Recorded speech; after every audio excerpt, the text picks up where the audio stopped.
You cannot serve two masters, for either you will love the one and hate the other, or you will be devoted to one and despise the other. You cannot serve God and money. I left the TV on mute after the game tonight, and when I looked back up, it was on a show by Mr. Beast, a controversial YouTube influencer who has millions of followers, and all I saw was something that looked like it was out of Squid Games, sponsoring up with some sort of money lender.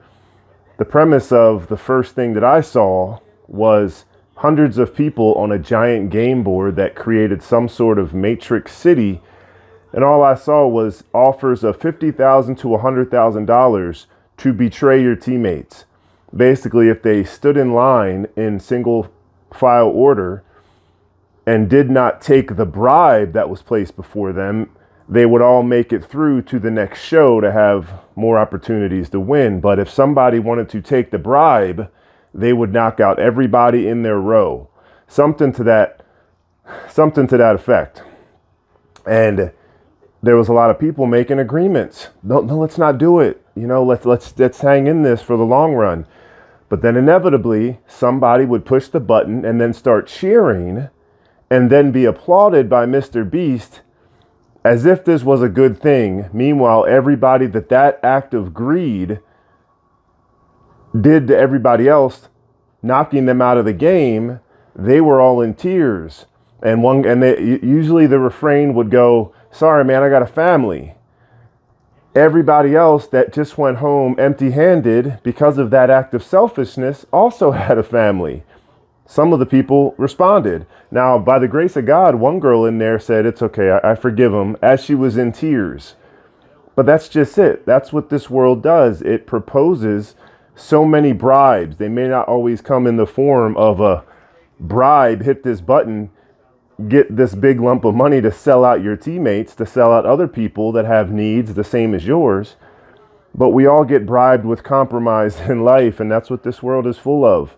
Satan is the god of this world. He tempts us. He tries to attract us. The lust of the flesh is drawn out, and the love of money is the root of all evil. So that's why that's one of the biggest temptations. I watched Survivor, the finale last night. It's the same thing. People are willing to lie, cheat, and steal if it means winning money. And they seem to think it's okay to leave their morals behind because they're on a game show. But life imitates art. And it's not even art because it's supposed to instigate those types of instinctual, kind of just primal responses to life, to greed, to lust, to all these things that the heart wants and yearns for because the world is provoking them. It's not provoking a sense of sacrifice, a sense of giving up my needs to think about my neighbor, to love my neighbor as myself. To hit a button, accept money, knowing it's knocking out a dozen other people, is the opposite of loving your neighbor as yourself. It's all about you, and that's what the world is constantly promoting. So it shouldn't be any surprise that someone with the nickname Mr. Beast is going to be provoking the love of money and what people will do, who they'll betray, who they'll backstab, how selfish they'll be to take money, to grab money, to earn money, to win money, whatever.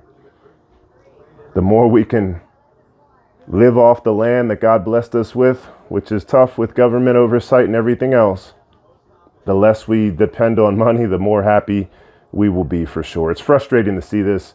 I get fired up, but it is what it is. That's this world until we get to go be in the kingdom of heaven with Jesus. Thank God for that day, the hope of heaven. I pray this finds you well. God bless. We'll see you tomorrow.